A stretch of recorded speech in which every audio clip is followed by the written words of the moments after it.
Salut à tous, j'espère que vous allez bien. Une petite vidéo aujourd'hui pour vous montrer un petit peu un terme un peu barbare, et franchement c'est toujours un peu chiant à aborder, les incoterms, mais bon, pour un importateur c'est des notions de base. Si vous souhaitez être commerçant et assumer vous-même et comprendre et maîtriser toute la chaîne de valeur, du sourcing, et faire venir vos marchandises ici en France, douanier, etc., il faut connaître ça, sans pour autant devenir un transitaire et un déclarant en douane professionnel, hein. Mais il y a juste quelques incoterms à connaître. Alors moi j'ai importé à peu près 200 conteneurs dans ma carrière depuis 2008. J'ai commencé en groupage, une première année en micro-entreprise, sur laquelle en fait je me suis lancé dans les plateformes vibrantes. Donc à l'époque, je sais pas si vous vous rappelez, il y avait ce qu'on appelait le power plate, c'est-à-dire que c'était un plateau vibrant avec une poignée, et en fait les vibrations du plateau remontaient dans le corps comme une onde pour stimuler les muscles et vous faire maigrir. Et donc il y avait une version chinoise qui s'appelait le Crazy Fit Massage. Et donc j'ai commencé comme ça avec quelques mètres cubes loués dans un conteneur. Et après, très vite, au bout d'un an, en fait juste après, j'ai enchaîné sur les machines à abdos du téléachat qui passaient tous les jours à la télévision. Donc là c'était une chance, parce que du coup ça nous faisait un coût par clic ridicule. Et sur des noms complètement improbables, hein, comme la Biroquette, le Total Abdo, Total Core, Unis. Tout ça venant des États-Unis, bien sûr, hein, nos chers amis US, américains qui sont des bêtes de marketing. Donc après, très vite, ça a été au début du groupage, après des 20 pieds, et après faire en micro-entreprise, j'ai pas dû faire de 40 taille cube. Je suis resté aux 20 pieds, je pense. Machine à dos, déjà, on en mettait beaucoup, hein. C'était des petits cartons, ça faisait déjà peut-être 1000 machines sur un 20 pieds, donc ça commençait à causer. Et puis on a pété le plafond de la micro la première année. Donc tout ça en étant fonctionnaire, hein, avec l'aide de mon ex-femme, c'était mon ex-femme qui gérait la boîte. Et du coup, voilà, tout ça pour en venir que on a dû faire les premiers conteneurs. Le premier conteneur en 40 taille cube, ça a dû être en société en 2009, donc, je pense. Et puis voilà, donc il y a eu différentes épreuves, notamment des problèmes de qualité sur le premier conteneur, le 40 taille cube. La B-Circle Pro, qu'il a fallu jeter 130 unités devant l'huissier de justice. Ça c'était mon premier conteneur en société. Maître Judas, que je salue, hein, très gentil.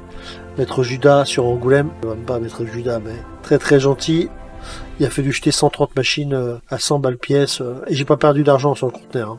J'ai pas perdu d'argent parce que l'autre appareil c'était du Steppertonic, et en fait on a tout vendu. Donc et du coup j'ai pu récupérer la perte que j'ai fait sur la B-Circle Pro, qui était la première machine sur laquelle j'ai eu des problèmes. Donc alors le sujet de la vidéo aujourd'hui, c'est les incoterms. Donc on va pas demander à ce que vous deveniez un expert en douane et en dédouanement, mais il y a quelques notions en fait. Donc les incoterms, ça permet de définir la responsabilité de chacun entre le vendeur et l'acheteur. Où commence la responsabilité de l'un, celle du vendeur, et où commence et s'arrête la responsabilité de l'acheteur, c'est-à-dire vous. Donc là tout est résumé. Je crois qu'il y a eu une refonte des incoterms en 2020. Voilà, donc il y a 4 ans, donc là ça doit être les derniers, bon c'est à jour. Si vous voulez ce PDF, effectivement je pourrais vous le transmettre. Vous me demandez en DM ou en commentaire. On pourra même éventuellement peut-être le faire traduire si vous voulez en français.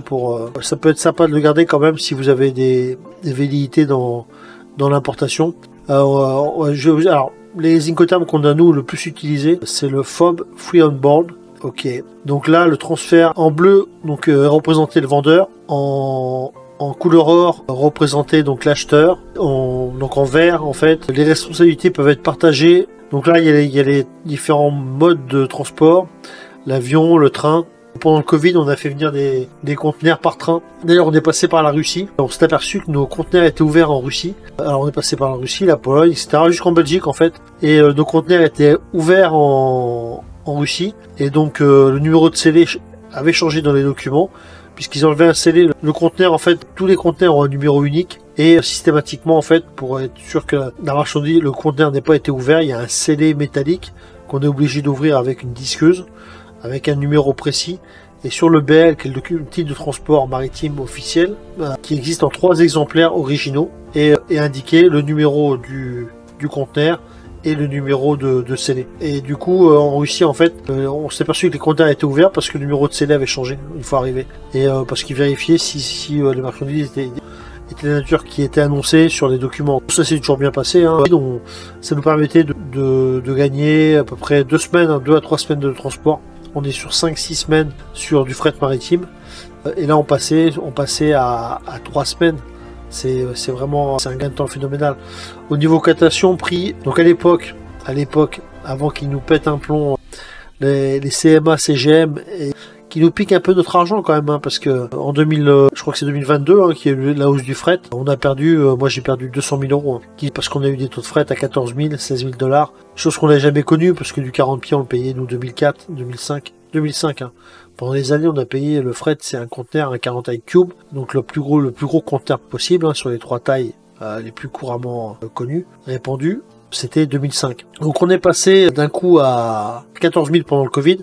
Ouais, ça nous a bien calmé. Et du coup, le train, pour revenir au train, à l'époque du train, pendant le Covid, on était encore sur du fret maritime à 3000 à peu près, 2005-3000.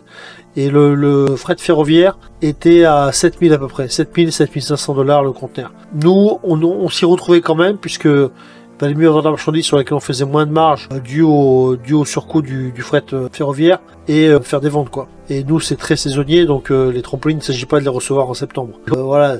Mi-février, il faut qu'on soit déjà quand même, qu'on commence à être blindé, qu'on ait du stock, quoi. Donc le transfert de responsabilité, le plus répandu, vous en verrez sûrement pas beaucoup d'autres dans votre carrière, c'est le free on board, c'est-à-dire que la responsabilité du vendeur se délimite au chargement au niveau du transport.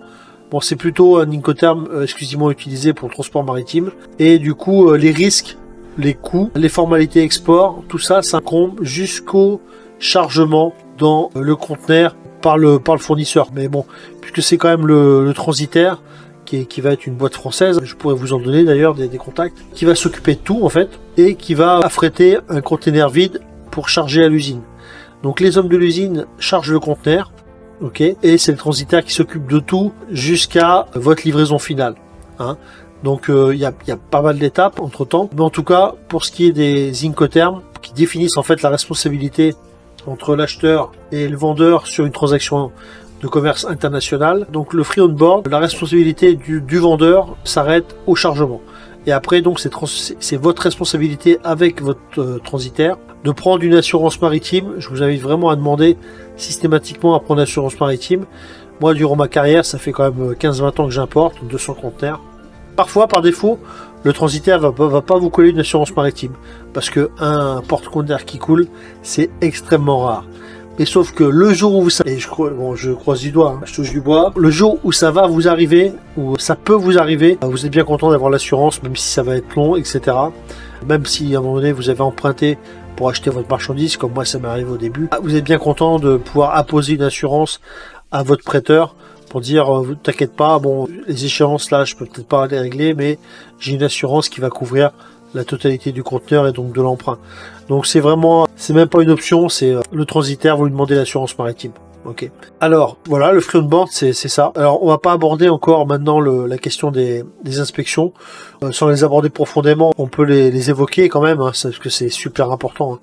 Quand vous importez de Chine. Moi, je vous ai dit, en 2000, je commençais les trampolines. Mon deuxième compte, je suis un excellent vendeur, comme vous le savez. Enfin, vous le savez pas encore, peut-être, mais je suis une bêtasse de vendeur. Il suffit de regarder un peu toutes les vidéos que j'ai faites sur Topflex. J'ai créé la marque Canazen, mon cosmétique à base de chanvre. J'arrive à faire beaucoup avec peu de moyens. Et du coup, c'est ce que j'aimerais vous transmettre, hein, au fil du temps. Et pourquoi pas mes enfants, hein, s'ils regardent cette vidéo quand je ne serai plus là. Ça peut, en tout cas, bon, vous donner de la valeur. Alors, et mon expérience d'importateur, autodidacte, complètement autodidacte, hein, depuis le début. On n'apprend pas ça en école de commerce, en tout cas ce que j'ai vécu moi. Donc, les pré-shipment inspection, ça c'est super important. Je vous ferai une vidéo là-dessus. Ça c'est quand j'ai commencé à importer moi les machines à abdos, j'en faisais pas. Mais écoute, là-dessus les pré-shipment inspection c'est super important. Donc on fera sûrement d'ailleurs une mini formation. Ensuite, un Incoterm que vous pourrez aussi croiser, c'est le X-Work, EXW X-Work. Et là, du coup, ça va encore moins loin que le free on board. C'est multimodal, c'est-à-dire que ça concerne le train, l'avion, le truck également, quand il y a un changement de zone. Après, bon, le truck entre la Chine et la France, ça serait extrêmement long. Et puis, il y a beaucoup d'aléas qu'il n'y aura sûrement pas avec le bateau, même si récemment, les porte-conteneurs ont subi des tentatives de piratage, je sais plus sur quelle côte, et du coup, nous, ça nous fait un surcoût, parce qu'il faut faire un détour par la pointe de l'Afrique. Donc, non seulement on reçoit nos marchandises plus tard, mais ça nous coûte plus cher aussi. Donc le transfert de responsabilité pour le X-Work, en fait c'est dès l'usine. Vous en fait vous prenez tout en charge. C'est-à-dire que s'il arrive un problème et que le camion qui va en fait de l'usine vers le port, il a un accident, c'est votre responsabilité. Alors que en FOB, le chinois il est chez lui, donc il va affréter un transporteur et ce sera sa responsabilité si le conteneur n'arrive pas au port. Alors ça peut se concevoir, notamment en cas de fret aérien, surtout fret aérien, c'est-à-dire que si vous mandatez un DHL, vous avez un produit qui est très léger, très petit, et que vous affrétez par avion, via un transporteur comme DHL, le X-Work c'est parfait, parce que le DHL va faire le pick-up, va ramasser les cartons, et du coup c'est complètement adapté pour les petits objets et le fret aérien. Ok. Donc ça, pour mon expérience vécue, je dirais que c'est les deux Incoterms que j'ai le plus fait, mais surtout le free on board. Hein. Et là, c'est plus des choses aussi qu'on va retrouver aussi le delivery du duty paid, le transfert de responsabilité. Ça s'arrête pour le vendeur au niveau des douanes, mais côté acheteur. C'est-à-dire que là, du coup, votre vendeur va régler en fait, les droits et taxes, et c'est après qu'en fait, s'il y a un problème sur la livraison finale, etc., que votre responsabilité, c'est-à-dire que la responsabilité de l'acheteur s'arrête au paiement des droits et taxes dans le pays d'importation. Donc ça, c'est pareil, j'ai pas souvent vu, parce que quand on fait du conteneur complet, je vois pas pourquoi c'est le vendeur qui va payer les droits et taxes, qui va les avancer. C'est vraiment quand par exemple, quand le fournisseur vous a préparé un sample et qui veut pas que vous vous embêtiez avec les formalités, voilà. Après, vous avez passé des grosses commandes derrière. Il va vous faire un DDP pour vous envoyer un sample, parce que il veut vous faciliter les choses et que vous n'ayez pas de paperasse à traiter en plus, et pour que vous soyez dans de bonne disposition pour accepter ces prix un petit peu peut-être surcotés, pour vous mettre dans la poche. Il va vous faire un DDP, donc c'est appréciable, il n'y a pas de souci. Hein. Alors Delivery at Place, la différence entre le DDP, parce que les formalités d'importation sont gérées par le vendeur. En amont, comme moi j'ai fait là, j'ai envoyé un DHL en Chine, hier ou avant-hier, ça m'a coûté 600-700 balles pour envoyer 30 kilos. C'est chaud, mais bon, après ça arrive dans 5 jours, hein, donc c'est les prix, c'est normal. Donc là, oui, la différence entre le DDP et le DAP, en fait, c'est les formalités d'importation qui incombent dans le DDP encore au vendeur, et au DAP qui doivent être assumées au niveau transport, coût et risque, ouais, et au niveau formalité, c'est quand même l'importateur, l'acheteur qui se charge des formalités. Donc c'est un peu plus ennuyeux. Donc si vous voulez ce document, je pourrais vous envoyer l'adresse pour le télécharger, ou vous l'envoyer, il n'y a pas de problème. C'est un document qui est en libre disposition, hein, et qui a 200 conteneurs d'expérience d'importation. Voilà. Le CIF, c'est le Cost Insurance and Freight. En fait, c'est le fournisseur là qui paye les frais de transport. D'accord. Donc sa responsabilité, en fait, il paye le transport jusqu'au port de l'acheteur. Par contre, l'assurance est partagée, donc l'assurance c'est complètement inversé pour l'assurance. C'est-à-dire que c'est le risque d'assurance s'arrête au port du vendeur, et ça commence ensuite, et c'est l'acheteur qui prend tout le reste. Et les formalités, chacun assure ses formalités. Donc il y en a un qui assure le transport, l'autre qui assure son assurance. Ça, c'est des modes de transport que j'ai moins fait. Dans des configurations d'importation, ça a sûrement son intérêt, si ça existe. Hein. Et je pense que tous ces Incoterms ont une spécificité, ont un intérêt, s'ils existent, hein, forcément. Moi, je vous dis mon expérience et les Incoterms que j'ai utilisés pour mes besoins. Si vous avez apprécié la vidéo, n'hésitez pas à mettre un petit pouce. Ça fait plaisir, c'est gratos. Abonnez-vous pour recevoir les nouvelles vidéos. J'ai eu une période où je faisais pas mal de shorts. Là, je peux vous faire je suis équipé maintenant, je peux vous faire des vidéos long format. N'hésitez pas dans les commentaires à me dire si ça vous a aidé, si ça vous a apporté de la valeur, et surtout n'importe quelle question sur la logistique. Il y a beaucoup de gourous sur internet qui promeuvent des méthodes. Bon, moi j'ai 20 ans d'expérience. Si vous n'importe quelle question sur la logistique, comment stocker mes marchandises, comment me faire payer, le SEO, e-commerce, etc. N'hésitez pas. Je suis très friand de savoir quels sont vos points de blocage. D'ailleurs, si vous verrez dans les vidéos, j'ai fait un petit sondage. Je vous invite à y répondre. Moi, ça va permettre d'orienter la qualité de mon contenu et les sujets que je vais aborder. Donc, n'hésitez pas à y répondre. Ça aidera tout le monde et vous, moi, parce que ça me permettra d'orienter mon contenu vers des vraies demandes. Donc, portez-vous bien. À bientôt, les amis. Bye bye.